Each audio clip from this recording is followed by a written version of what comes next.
Que grande alegria, meus amados, de estar com vocês.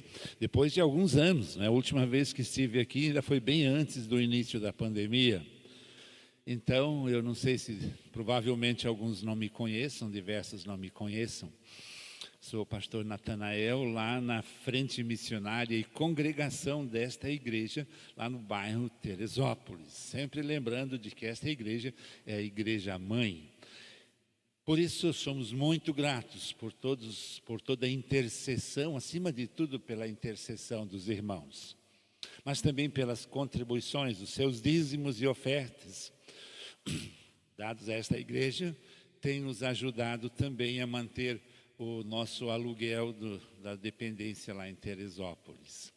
Também agradeço àqueles que voluntariamente têm já há alguns anos contribuído diretamente através do PAN missionário da Junta de Missões Nacionais. Cabe a mim uma informação, chegou o momento de eu ser aposentado, aí pensei, finalmente vou respirar um pouquinho melhor.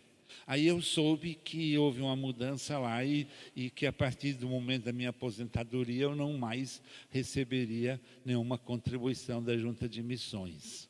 E que agora, bom, mas isso era mais ou menos o equivalente à minha aposentadoria, só que aí complicou, né? Porque eu tenho que pagar meu plano de saúde. Mas Deus é bom, Deus tem suprido, então eu agradeço a todos vocês que têm participado, demonstrando assim o seu amor pela obra missionária.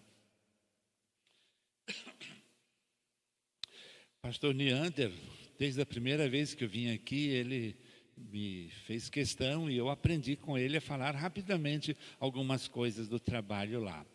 Eu estou com o coração tão cheio que eu não vou poder ficar tomando muito tempo nessa parte, mas gostaria de dizer que esse tempo de pandemia nós não perdemos nenhuma pessoa lá da frente de trabalho, a não ser algumas famílias que as crianças vinham ao trabalho e os pais de vez em quando vinham. E nesses 2 anos aí, muitos deles se mudaram. Muitos deles não estão mais. Então, o trabalho com crianças teve que recomeçar. Ficaram poucas crianças, mas a minha esposa está fazendo um trabalho que ontem eu tive com ela nesse trabalho com as crianças, umas 10 crianças. Que alegria poder participar desse trabalho com as crianças. Alguns pais dessas novas crianças que vieram morar ali perto já estão comparecendo aos cultos. Eu gostaria de falar o nome não, citar que há uma pessoa ali que ela está começando a vir. A família teve que sair às pressas, abandonar a sua casinha lá na Cruzeiro e vieram morar ali no beco perto da igreja. A mulher tem vindo com muita necessidade, 2 filhinhos com síndrome de autismo e está sendo bem acolhida, está muito feliz de estar conosco, já está participando dos cultos. Orem pela mãe e o pai das 2 crianças autistas. Também peço que orem especificamente pela nossa filha Rebeca, vocês a conhecem. Ela, anos atrás, teve um AVC, implante de um aparelho metálico, eletrônico. Com o tempo não foi mais necessário ter esse aparelho, o cérebro resolveu criar outros caminhos para a drenagem do líquido, só que agora, esta semana, voltou a complicar. Está bem grave novamente e o pior é que ela não pode se submeter a uma nova cirurgia pelo fato de que ela está gestando.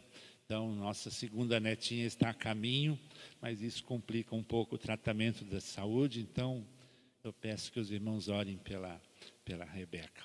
Mais um pedido de oração, que os irmãos orem por mim e minha esposa, não só pelo trabalho, como os irmãos vêm orando, mas pelo nosso projeto.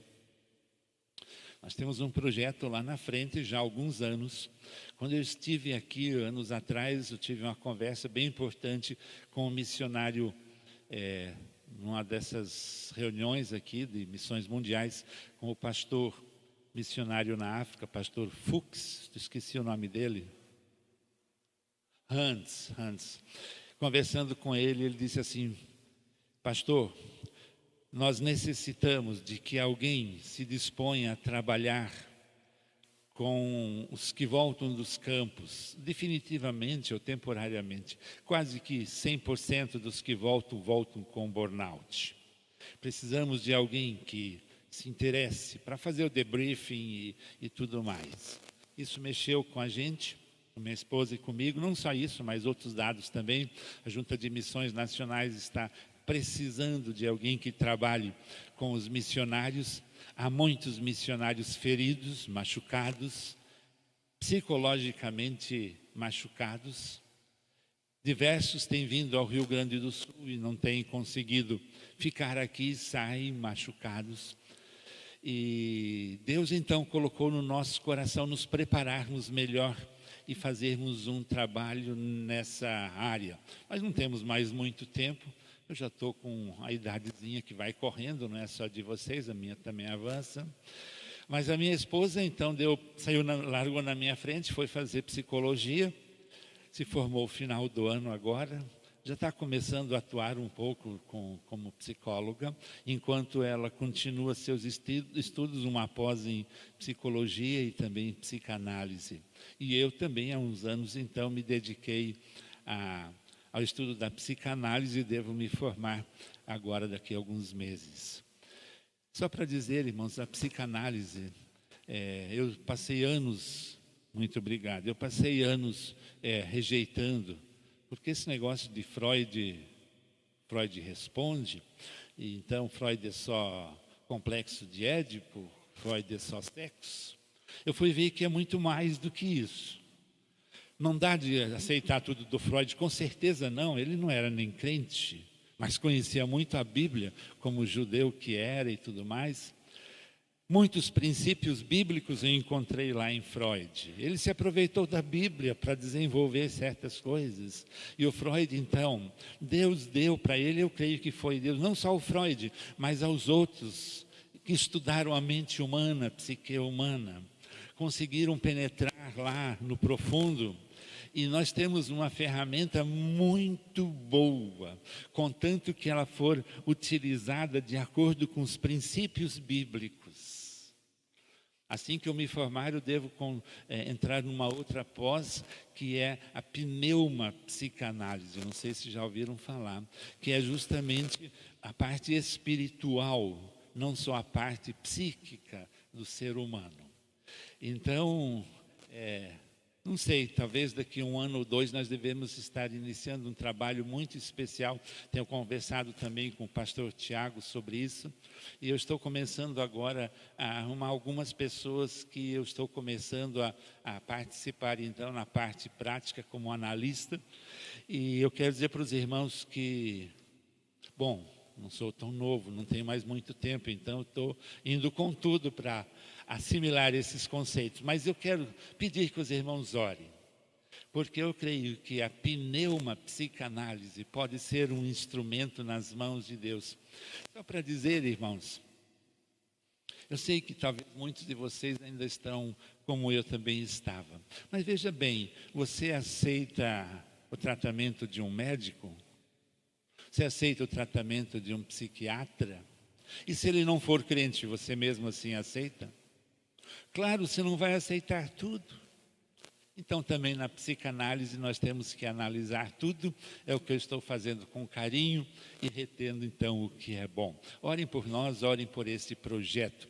Eu sei que só virá a existência realmente mediante a operação de Deus.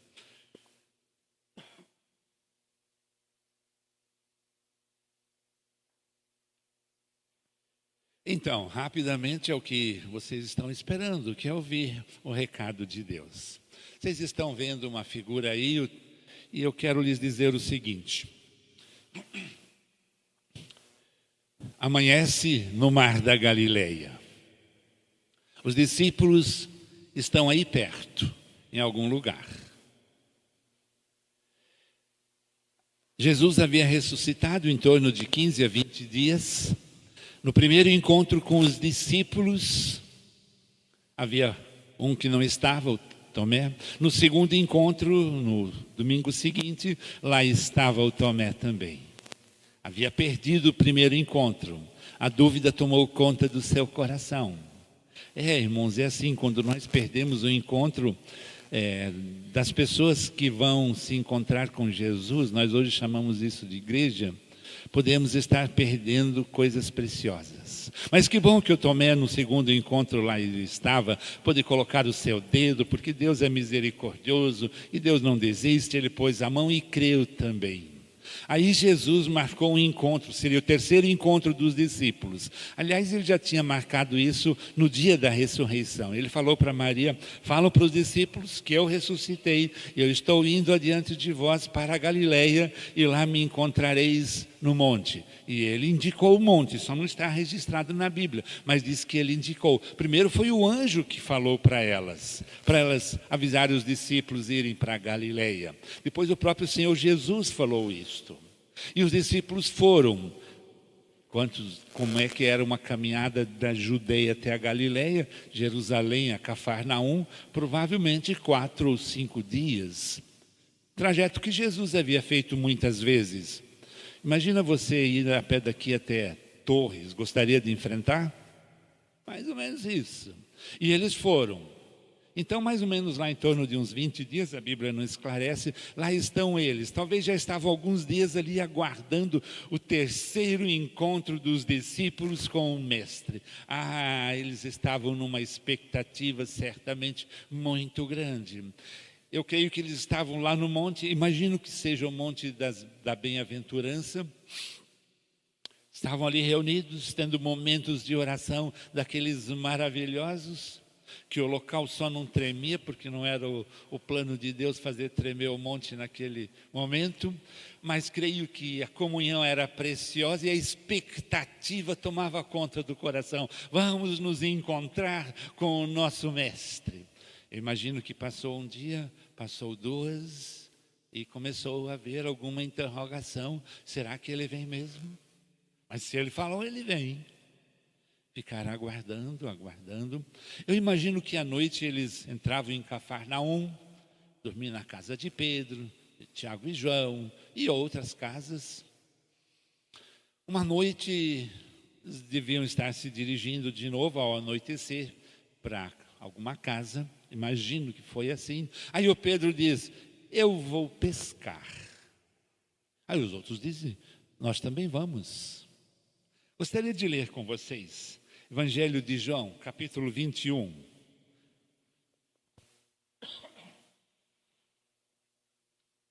Evangelho de João, capítulo 21. Depois disto, tornou Jesus a manifestar-se aos discípulos junto ao mar de Tiberíades.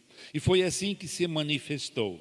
Estavam juntos Simão Pedro, Tomé, chamado Dídimo, Natanael, que era de Caná da Galileia, os filhos de Zebedeu e os 2 filhos de seus discípulos. Disse Simão Pedro: vou pescar. Disseram os outros: também nós vamos contigo. Então os 7, eram 7, saíram e entraram no barco. E naquela noite nada apanharam, mas ao clarear da madrugada, amanhece no mar da Galileia. Ao clarear da madrugada, estava Jesus na praia. Todavia os discípulos não reconheceram que era ele. Perguntou-lhe Jesus: filhos, tendes aí alguma coisa de comer? Responderam: não. Então lhes disse: lançai a rede à direita do barco e achareis. Assim fizeram e já não podiam puxar a rede. Tão grande era o número, tão grande era a quantidade de peixes. Aquele discípulo a quem Jesus amava disse a Pedro: é o Senhor.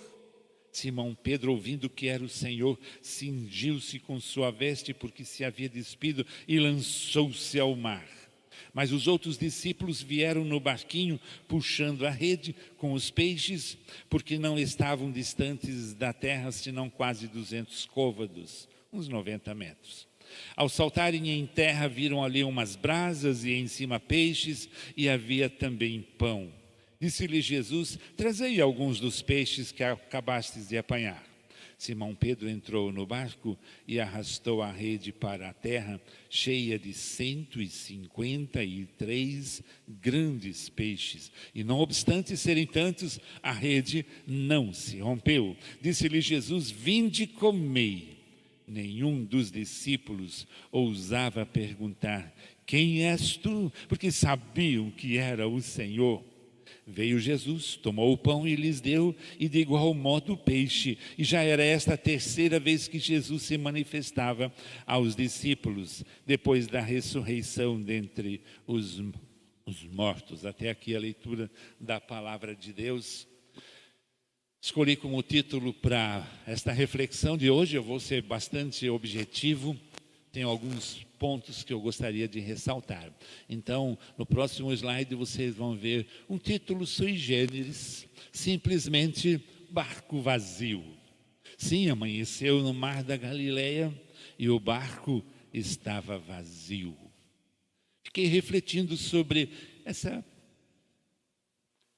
realidade ali. Depois daquela noite de pescaria, o barco estava vazio. E penso que temos muitas aplicações sobre esta verdade. E eu gostaria de trazer a reflexão com as devidas aplicações que cada um poderá tirar em dois aspectos. De um lado, o aspecto coletivo, como igreja, que o Senhor estaria ensinando-nos para a igreja, líderes da igreja, mas todos da igreja, pastores também. E também do outro lado, então, a aplicação individual, coletiva e individual. Muito bem, se você olhar para a sua vida, talvez você se identifique em alguns momentos que o seu barco está vazio. Já passou por isso? Há um profundo vazio. Nós falamos aos descrentes que quem preenche o vazio é Jesus. Mas nós somos seguidores de Jesus e às vezes também temos um vazio ou não temos. Às vezes temos uma insatisfação. Às vezes somos tomados, às vezes paulatinamente, mas às vezes de súbito, somos tomados por sentimentos de desânimo, sentimentos de vazio. Às vezes o vazio é literal. Nos falta comida, nos falta dinheiro para pagar a conta. Nos falta saúde, nos falta pessoas para encher a igreja, nos falta pessoas que nós ganhamos para Jesus e constatamos que o nosso barco está vazio. Que bom que isso não acontece sempre e não acontece na sua totalidade. Mas vamos ser sinceros, será que nós temos visto como anda o nosso barco? Essa é a reflexão de hoje. Como está o seu barco? Então eu trouxe aqui alguns pensamentos que eu gostaria de compartilhar. O primeiro deles é simples. O barco, ele estava no lugar certo. O barco dos discípulos passou a noite no lugar certo, no mar da Galileia. Certo por quê? Porque o mar da Galileia era um lugar bom para pescaria. Não havia muito lugar também para se fazer isso, mas ali era muito bom. Havia ali algumas, o que chamaríamos de indústria do pescado. Estava no lugar certo, não estava lá na areia, não estava passando por uma reforma, não estava sendo para fazer qualquer outra coisa. O barco passou a noite no lugar certo, mas ele amanheceu o dia, ele estava vazio. Às vezes nós estamos no lugar certo, fazemos a coisa certa, mas Senhor, ainda não coloco o versículo, por gentileza, eu comunico. O nosso sentimento é que a coisa não está funcionando. Estamos sim no lugar certo, reconhecemos que Deus nos colocou ali, Deus nos deu esse casamento, Deus nos deu esse relacionamento, Deus nos deu esse ministério, Deus nos deu esta profissão, mas alguma coisa, apesar de estarmos no lugar certo, não funciona bem. O vazio persiste. Agora imagina se nós não estamos no lugar certo, se não estamos fazendo a coisa certa. Aí então como é que vai ter peixe no barco? Se o barco estivesse à noite na areia ou no estaleiro, como estaria com peixes? Não estaria. se até mesmo passando no lugar certo havia o vazio. Então, isso eu queria deixar em primeiro lugar para os irmãos. Somos seguidores de Jesus. Ele guiou nossas vidas. Estamos no lugar certo. Estamos no ministério certo. Estamos fazendo a coisa que Deus procurou para nós. Se há dúvida, bom, aí temos que buscar o Senhor para saber que realmente o nosso barco está no lugar certo, na direção certa. Mas o barco estava vazio, amanheceu o dia e o barco estava vazio. Eu trouxe um versículo para compartilhar com os irmãos que sempre me marcou muito. O povo de Israel estava na Babilônia, estava chegando o final do seu exílio, 70 anos, e aí vem uma palavra de Jeremias: sair do meio dela. A minha referência aí ficou nesse... Aqui ficou quase sem ver. A referência está errada, é Jeremias 51, 45. Deus fala através de Jeremias para o povo: sai do meio dela, sai da Babilônia, ó povo meu, salve cada um a sua vida. Eles estavam se acomodando lá na Babilônia, e a promessa de que eles poderiam e deveriam, depois de 70 anos, voltar para a sua pátria. Promessa essa que a vida havia caído no esquecimento. Daniel restaurou essa promessa, mas muitos não queriam voltar, e aí Deus manda dizer: saem de lá, minha gente, ó povo meu, sai de lá. Era o lugar certo, até de castigo, por um determinado tempo, mas depois já não era mais. Uma palavra semelhante também lemos com o profeta Isaías.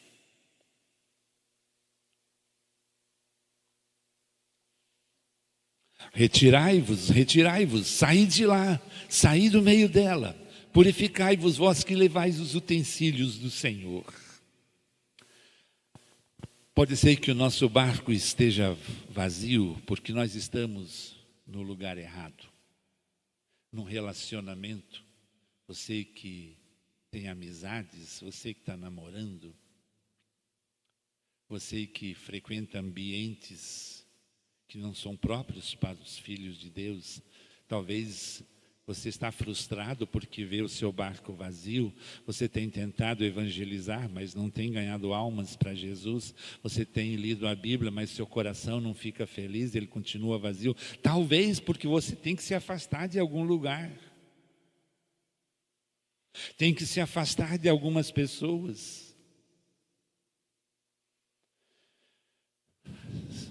Apesar do barco estar no lugar certo, não tinha nada no barco. Imagina estando no lugar errado. Aí mesmo que não vai ter.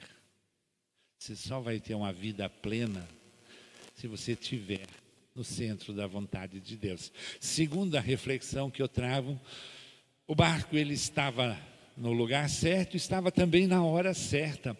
Esses discípulos sabiam que a hora de pescar era durante a noite, especialmente lá na hora de clarear o dia. Era a hora de pescar. Lugar certo, hora certa. Mas o barco estava vazio. Reflita sobre este versículo que eu trouxe agora. Já é hora de vos despertardes do sono, porque a nossa salvação está agora mais perto do que quando no princípio cremos. Vai alta a noite e vem chegando o dia. O dia chegou no mar da Galileia. Os outros 4 discípulos, acho que foram dormir, não estavam com estes 7.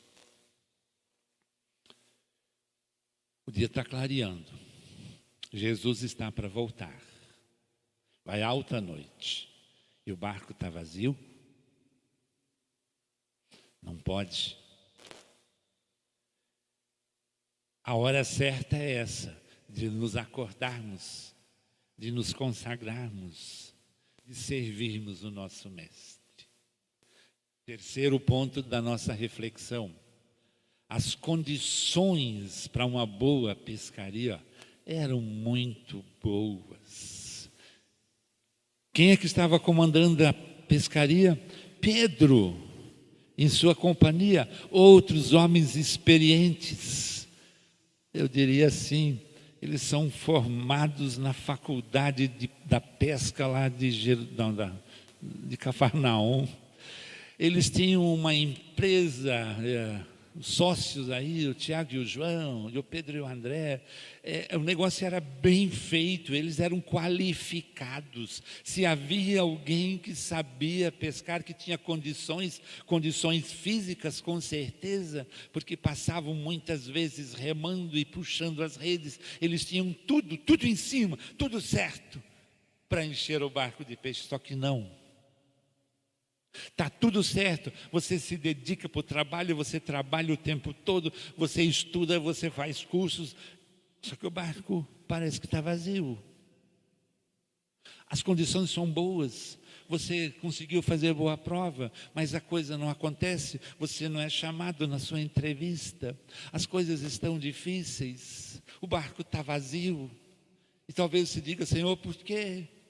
Por que meus amigos descrentes parece que a coisa flui e comigo não flui? Então ouçam, leiam comigo. Eu estou pedindo para colocar lá porque eu esqueci minhas anotações em casa. Jesus falando: tenham cuidado para não acontecer que o coração de vocês fique sobrecarregado com as consequências da orgia, da embriaguez e das preocupações deste mundo. Se as condições estão boas para a pescaria, os homens qualificados, uma vida digna de bons frutos, não acontecia. Imagina se eu e você permitirmos em nossa vida coisas, pesos, fardos e pecados que nos desqualificam para uma boa pescaria. Sabe, você permite algum pecado na sua vida e depois fica chateado porque o seu coração tem um vazio.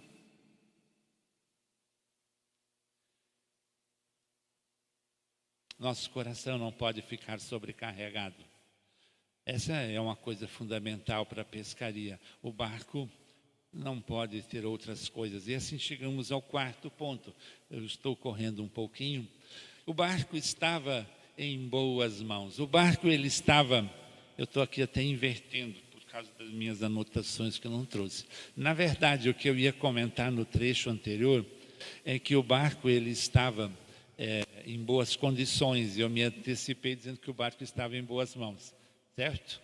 Então, o que eu falei no ponto 3, vocês transfiram aqui para as boas mãos de Pedro e de Tiago e João e os demais discípulos. Agora, quando eu citei o versículo anterior, o barco estava em boas condições, eu me referi, estava pensando em algumas coisas que tornam um barco, que tiram as condições de navegabilidade ou de boas pescarias. Lembro uma vez que, quando ainda era jovem, fazendo estágio em Wortersleben, na Alemanha, um amigo convidou para ir velejar com ele, no Starnberger See. Estava tudo direitinho, nós saímos, um barquinho pequeno.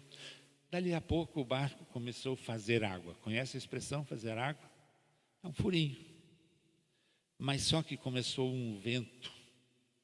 E com o vento, o barco começou a se mexer muito. E o furinho começou a aumentar. Meu amigo disse assim: toma conta daquela caneca e vai jogando água para fora enquanto eu cuido da vela. E cada vez o vento aumentou, as ondas, o céu ficou mais escuro, ele fez meia volta, só que quanto mais avançávamos, o barco se enchia de água. Eu não sabia, depois eu descobri que um daqueles lugares aí, a profundidade era cerca de 120 metros. Acho que não dá a pé.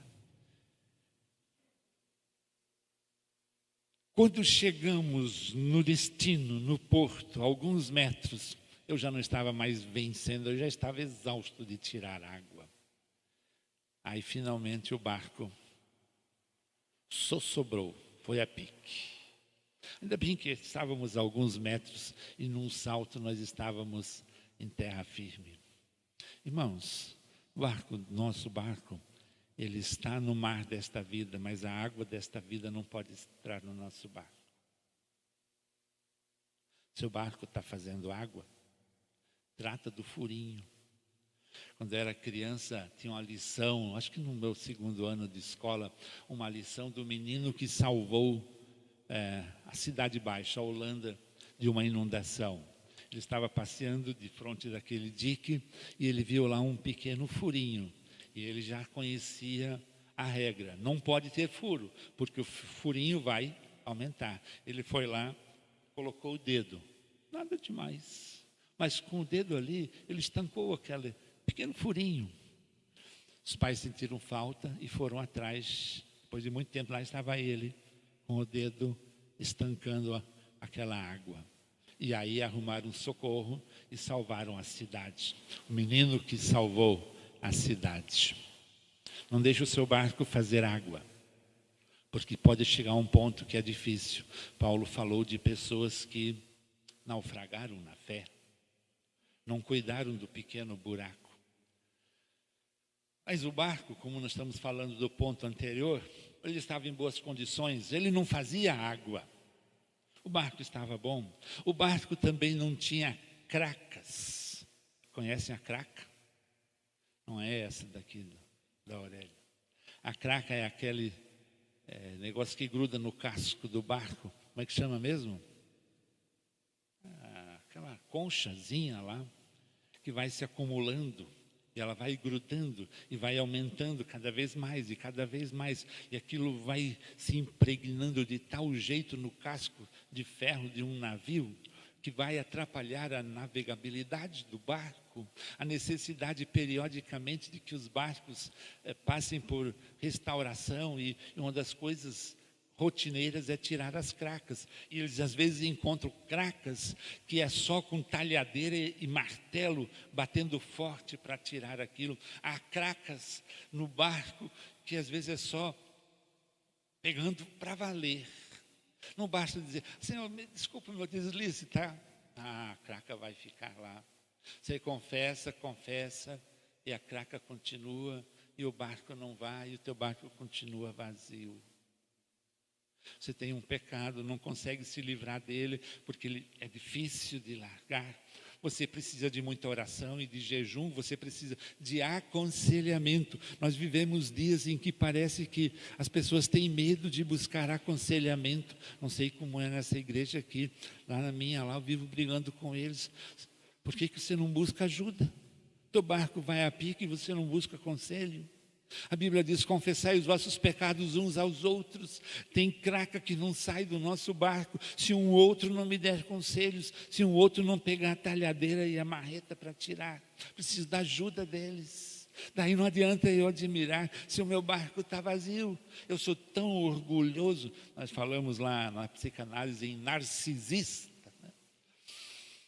Tão envolvido com o que eu desejo, o que eu quero, o que eu penso de mim, que eu não me humilho para buscar ajuda. E o meu barco não navega direito, não vai nos lugares certos, ele está cheio de craca. Mas deixa eu cortar por aqui, deixa eu ler agora o versículo que eu escolhi. Eclesiastes 9:10. Tudo quanto te vier à mão para fazer, faze-o conforme as tuas forças. Nós estamos falando sobre as boas condições do barco. Nós temos que nos dedicar, irmãos, para a nossa vida espiritual, como nos dedicamos para estudo, para trabalho. Nós temos que nos dedicar, irmãos. Tudo que vier à nossa mão para fazer, devemos fazer bem feito. Apesar de fazer bem feito a pescaria, não houve peixe no barco. Imagina se nós não fazemos direito o negócio. Eu trouxe uma figura para vocês. Vocês conhecem isso daí, essa canetinha? Eu vi que tem essa mesma caneta aí nos bancos, né? Uma canetinha boa. Ela foi feita no ano passado. Essa daí que está na figura aqui, ano passado. Mas já faz mais tempo que estão fazendo essa caneta ou não? Vocês sabem como é que era essa caneta em 1985? Não sei se alguém aqui nasceu em 85. Essa era a caneta que se fazia desde 85. Não sei se alguém de vocês nasceu quando eu nasci. Olhem lá. Olhem lá. 55, eu nasci em 54. Olha a BIC, a mesma BIC. Até hoje, a mesma BIC. Por que ela dura até hoje? Ela pode não ser, né, para assinatura de tratados e ser assistida na televisão, mas ela funciona bem, sabe por quê? Porque um dia resolveram fazer uma caneta simples e funcional, uma caneta boa. Fizeram com dedicação. Não queira fazer coisas astronômicas, não queira aparecer. Cuidado com essa internet que só apresenta as coisas boas. Ah, como eu tenho, assim, até mesmo nós, os missionários, às vezes eu olho para um missionário e me dá uma inveja do trabalho que ele faz. Ele me apresenta uma caneta, me dá o nome de uma caneta boa. Hein? Tem canetas aí, Mont Blanc. Eu vejo o relatório dos missionários, às vezes é uma Mont Blanc. Mas quando eu vou conversar com eles, eles desabafam. Dizem, a coisa não está dando certo. Não é nem BIC. Cuidado com o que você posta, para você não cair na hipocrisia, no pecado da hipocrisia. Esse negócio de postar tudo e a toda hora. Ai, ai, ai. Ai, ai, ai. Talvez o teu barco não está cheio aos olhos de Deus, porque você está apresentando coisas que não são de Deus. Próximo ponto, me desculpe, irmãos, o meu tempo corre. Eu precisaria de mais 2 horas, mas eu sei que eu não disponho desse tempo. Amanheceu no mar da Galileia e o barco está vazio. E pior, eles não reconheceram Jesus. Jesus está na praia e eles não reconhecem que é Jesus. Claro, Jesus já tinha um corpo glorificado, um corpo celestial, mas também era ainda ao amanhecer. E eles não reconhecem Jesus. Como lá no caminho de Emaús, aqueles 2 discípulos, Jesus está caminhando ao lado deles e eles não reconheceram que era Jesus. Como Maria lá no sepulcro fala com Jesus e pensa que é o jardineiro. Como é ruim quando o crente não reconhece Jesus ao seu lado. Jesus está contigo, abre os olhos. Você está preocupado, teu barco está cheio de preocupações, de ansiedades e tantas coisas ruins. Por quê? Porque você não está reconhecendo a presença de Jesus na tua vida. Reconhece, abre os olhos.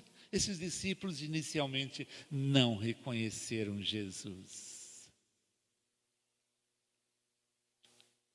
Você consegue ver Jesus lá no seu trabalho, lá no momento de lazer, está ciente de que Ele está presente. Não foi Ele que disse, estou com vocês todos os dias, cada instante. Seja quando o barco está cheio, quando as redes estão rompendo, ou quando o barco está vazio. O barco estava vazio, mas Jesus estava ali, mas eles tinham que abrir os olhos. Então aqui vem um versículo que eu quero compartilhar. Primeiro eu coloquei esse lá do caminho de Emaús, né, os 2 discípulos. Enquanto a igreja se reunia naquele domingo de Páscoa, 2 estavam tão tristes, desanimados, e eles saíram, Jesus caminhando, mas os olhos estavam como que impedidos de o reconhecer. Sabe, às vezes o desânimo, a tristeza, tantas coisas que nos impedem de ver Jesus, nossos olhos espirituais ficam embaçados. Pode clicar novamente, por gentileza. Reconheça o Senhor em todos os teus caminhos, e Ele endireitará as suas veredas. Provérbios 3:6. Reconheça o Senhor em todos os seus caminhos, mesmo naqueles em que você fez burrada, são tortos. Reconhece que Ele está ali e Ele vai endireitar a sua vereda. Ele vai te ajudar a encher o barco, porque ajudou os discípulos também. Próximo ponto. Eles aceitam agora um novo direcionamento. Jesus fala para eles, lancem a rede do outro lado. Primeiro, eles tiveram que ver aquele pedido de Jesus, né? Vocês têm alguma coisa que comer? E a resposta é simples, clara e grossa: não. mas reconheceram que não tinham nada. Já é uma boa coisa. Agora Jesus, então lancem do outro lado. Poderíamos aqui trazer muitas, conjecturas, mas eu quero dizer, irmãos, o seguinte: eles lançaram, a rede do outro lado, como lemos, e pegaram 153 grandes peixes. Pode ser que a coisa não está fluindo porque você está lançando a sua rede no lugar errado. Estou trazendo aqui aplicações, lembrem, individuais e coletivas. Temos que buscar ao Senhor e pedir o seu direcionamento para que possamos ver o nosso barco se enchendo. Às vezes há necessidade de reconhecer que determinada atividade chegou ao seu limite. Mas deixa eu falar uma coisa para vocês. Esses últimos dias eu tenho chorado diante de Deus. E a mensagem do barco vazio veio confirmar um sentimento que eu tinha. Eu dizia: Deus, esse tempo de pandemia, nós não perdemos nenhum dos membros da igreja, mas também não ganhamos. O único que eu achava que tinha ganho, um jovem muito talentoso, aceitou Jesus. Eu não sei até que ponto foi real, mas fiz discipulado pelo Zoom com ele, e eu estava muito feliz, e ele estava aprendendo a Bíblia, e os meses se passavam, ele estava crescendo. Um dia eu pedi que ele dirigisse um pequeno estudinho lá para o grupo, ele fez. Aguardávamos o momento do retorno ao presencial, poder batizá-lo, e seria uma bênção. Um jovem que prometia um ministério eficaz, muito talentoso, me parecia muito consagrado. Chegou o momento de nós voltarmos ao presencial. No mesmo momento, ele manda um WhatsApp dizendo: pastor, estou me afastando. Mas o que é que foi? Não deu para conversar muito. Ele, creio eu, que deve ter um problema bastante grande, não necessariamente espiritual, mas psicológico. Creio que ele tem, para quem sabe o que é, uma agorafobia. Então ele não suportou o voltar ao normal, ao se ver, nem mesmo as lives lá no Zoom, quando era com a igreja, quando era individual, ele aparecia, senão ele fechava a câmera, ele não aparecia para a igreja.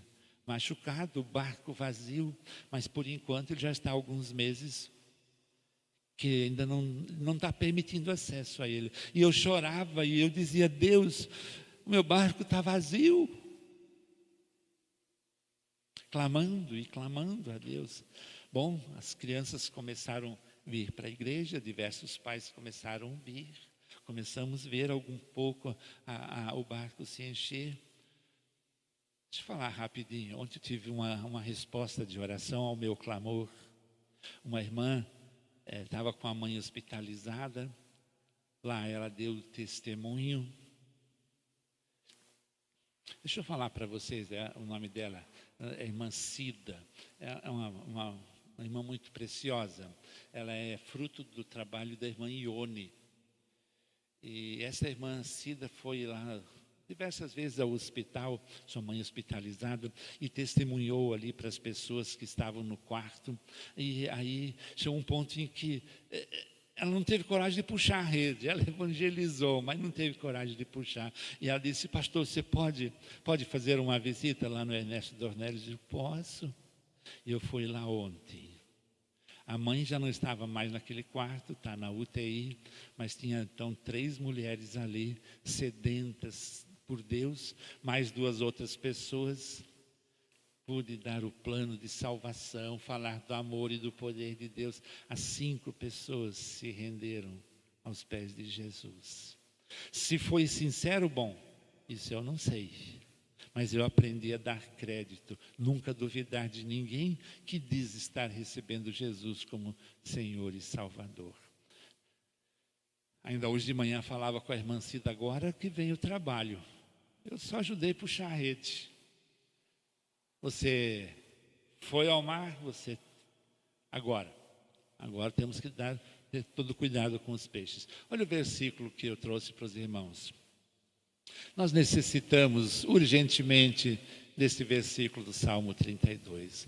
Instruir-te-ei e te ensinarei o caminho que deves seguir, e sob as minhas vistas te darei conselho. Sob as minhas vistas, lançai as redes do outro lado do barco. O barco está vazio. O Senhor deseja te dar a orientação sob o seu olhar. Ele, o conselheiro maior, deseja te orientar para que você possa ver o seu barco se encher. Mais um ponto rapidamente. Houve também um convite, eu vou passar esses últimos dois bem rapidamente. Houve um convite à participação. Vocês têm peixe? Não. Então, me tragam os peixes. Tragam alguns, isso depois da pescaria, né? Puxaram, o barco se encheu e Jesus pede que eles tragam alguns. Jesus não precisava de alguns peixes, ele já havia brasa, havia fogo ali, havia já peixes e havia pão, mas ele queria a participação dos outros naquela comunhão. Não basta esses que estão trabalhando na igreja, você tem que participar. Todos nós temos que participar. Participar no reino de Deus traz enchimento substancial ao nosso barco. Traz um bem-estar muito grande. Como é que vocês acham que eu me senti quando eu saí do Ernesto Dornelles ontem? Louvando e glorificando a Deus. Lembro quando eu ganhei a minha primeira alma para Jesus, um japonês lá em São Paulo. E eu fiquei numa alegria que nada me continha. Meu barco se encheu de alegria. Se quer que a tristeza suma da sua vida, serve ao Senhor Jesus, ouça o seu comando e Ele vai te orientar. E o seu barco vai se encher de alegria, de satisfação, de realização. Olha o versículo que eu coloquei aqui rapidamente. Porque nós somos cooperadores de Deus, e vocês são lavoura de Deus, edifício de Deus. Certamente vocês já estudaram esse versículo, é só para lembrar. Nós somos, aqui nem diz que devemos ser, é uma realidade, é uma característica dos filhos de Deus, cooperar com o reino de Deus. Os dízimos e ofertas é um jeito, cuidar das dependências é outro jeito, evangelizar, há muitos modos de ser cooperador no reino de Deus. Passemos para o próximo, o último. Houve um convite à comunhão, não só a participação, né? Tragam o peixe. Pedro foi lá e arrastou os peixes que estavam no barco. Mas houve um convite à comunhão, ali, com a brasa já preparada por Jesus. Como ele pegou aqueles peixes, eu não sei. Será que foi com anzol? Não sei. Ele sabia fazer milagres.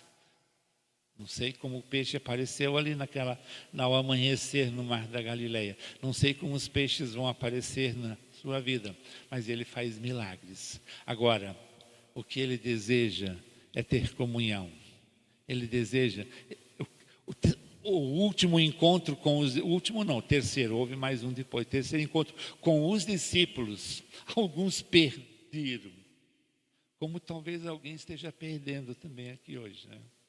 Mas aqueles 7 tiveram um verdadeiro banquete ali em torno daquela brasa no mar da Galileia. Comunhão com o Mestre. O Mestre deseja ter comunhão contigo. E eu finalizo com o último versículo, então. Eis que estou à porta e bato. Você já sabe de cor. Se alguém ouvir a minha voz e abrir a porta, entrarei em sua casa, cearei com ele e ele comigo. Imagino que você um dia abriu a porta do seu coração, mas se há alguém que ainda não fez isso, não conheço todos os meus ouvintes, conheço uma parte.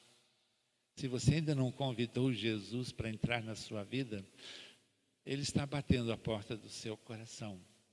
Assim como Ele convidou os discípulos para estarem ali em torno daquele braseiro no mar na praia, Ele está te convidando para ter comunhão com Ele. Ele quer cear contigo, Ele quer participar da vida contigo.